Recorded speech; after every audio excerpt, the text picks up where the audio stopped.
Hey guys, welcome to Geo Mutsuku. In today's video, we are covering the topic of massive igneous rocks. Massive igneous rocks, right? In my previous video on massive igneous rocks, I dealt with intrusive landforms, right? Where I was focusing on the batholith, which is the largest intrusion, right? The laccolith, which is mushroom shaped, the laccolith, which is saucer shaped, the sill, the horizontal intrusion, and then the dike, which is the vertical intrusion, right? In today's video, I'm focusing on exposure of those intrusive landforms, right? What are they called, or what do they form when they are exposed to the surface, right? We're dealing with granite domes and tors.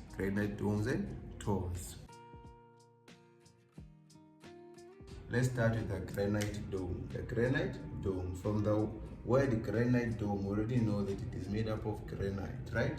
That's because our granite dome, right, forms when the batholith is exposed. The batholith is made up of granite, right? Made up of what? Granite. So, but sometimes you can get a granite dome made up from a laccolith, right? But it is mostly from our batholiths, right? So our granite dome, right, are large round rocks, right, made up of granite. They're made up of granite. Okay, now the important thing to know about this topic is how do they form and from which intrusion do they come from, right?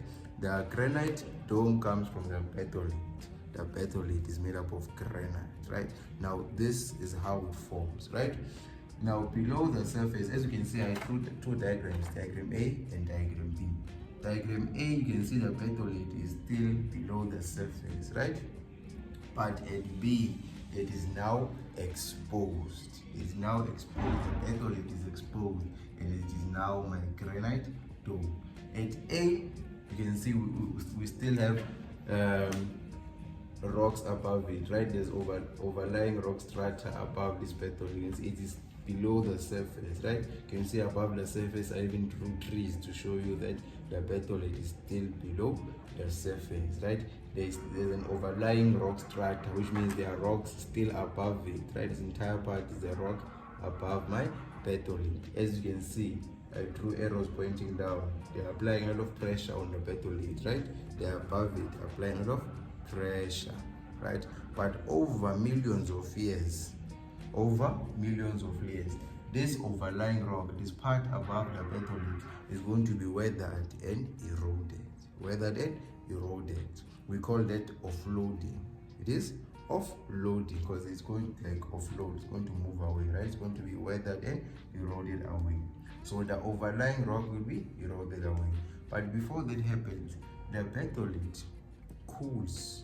It cools and solidifies below the surface, and it forms a large intrusion within the crust, right? A large intrusion. You can see how big it is. It is the biggest one, right?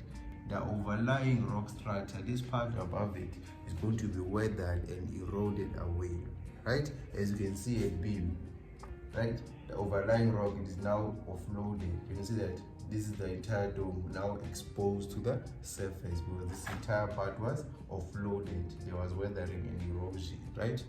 So weathering of the overlying strata is coupled with tectonic forces. Tectonic what? Forces which uplift. You can see that I'm drawing my arrow. Slightly uplift the batholith. You can see that because of tectonic forces, the batholith is also uplifted. The overlying rock strata is also weathered and eroded away. It is offloaded. Now when it is offloaded from this batholith, the batholith expands because there's less pressure above it. Now there's no rocks above it. Now it expands and forms cracks. Can you see my cracks? Can you see these cracks? I drew cracks on the batholith, right? Now these cracks are going to undergo a special type of weathering known as exfoliation. Known as what? Exfoliation. Exfoliation means that these parts of the rock, these cracks, right? That those parts of the rock are going to peel off. They're going to peel off, and the rock is going to be very smooth, right? It's going to exfoliate. A good example is the pearl rock. That's a granite dome. Granite what? Dome. Now one more time, right? Batholiths are large intrusive landforms, right? Large intrusive landforms. Over millions of years, the overlying rock strata is weathered and eroded away, right? Eroded away, which exposes the batholith.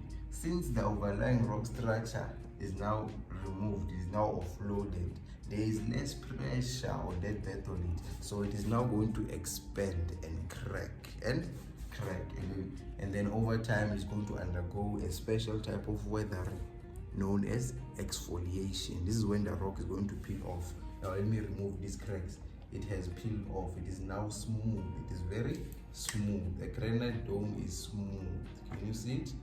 It is smooth. It's a smooth rock. It exfoliates. It's almost like an onion, right? When you're going to cook an onion, you have to peel it off, right? That's how it happens. That's how exfoliation happens. When this rock cracks, those parts which are cracked are going to move away. They are going to be exfoliated or peeled off. That's my granite dome, right? Okay, now let's move on to tors, right? Tors refer to a pile of rocks stacked on top of each other, right? So we call those our core stones, right? They are core stones stacked on top of each other, right? Now this is how it happens, right? Firstly, these ones can occur from batholiths as well, or can occur from a laccolith, right? Batholiths or laccoliths. Okay, now for tors to occur, firstly, we have our magma cooling at the surface, right? Remember, our molten rock below the surface is known as magma. It's known as magma. When exposed, we refer to it as lava, right? So our magma cools at the surface. When it cools, it contracts to form joints and cracks. To form what? Joints and cracks. It forms horizontal joints and vertical joint. You see that I have a horizontal joint, I have vertical joints on the rock, right? So the magma cools. When it cools, it contracts to form joints and cracks. It forms both vertical joints and horizontal joints right? Now when water seeps into the surface, it attacks this rock both vertically and horizontally. This, we call this chemical weathering, right? Chemical what? Weathering. Here's the water going down. It's going to enter this rock in these cracks. It's going to enter these joints, and then it's going to erode it both vertically and horizontally, right? Vertically and horizontally. We call that our chemical weathering. Chemical weathering takes place on the rock, right? Horizontally and vertically. It goes into those joints, right? And then it's going to form our core stones. We refer to them as our core stones. At first, it forms these rectangular blocks, right? But over time, there's going to be more and more weathering along the edges of the rock, making them more rounded. Making them what? More rounded, right? Okay, number one, let's go back one more time, right? The magma cools at the surface. When it cools, it contracts to form these joints, our vertical joints and horizontal joints. And then when water seeps into the surface, it is going to do what? It is going to weather this rock, right? You see that it enters through these joints, right? And then it forms these rectangular blocks. But there's going to be more erosion or more weathering along the edges of the rock, making them more and more rounded, right? More and more rounded. And then over time, can you see that this is the surface? I even drew trees above it, right? Over time, the overlying rock or the overlying strata is going to be eroded away. It's going to be weathered and eroded. It's going to offload, right? So let me remove these trees. Let me remove this part. Let me remove it. This was the level of the surface, right? Here are my core stones below the surface. I said over time, the overlying strata is going to be eroded. Now here's the level of the surface now, right? Here's the level of the surface, right? The overlying strata was weathered and eroded.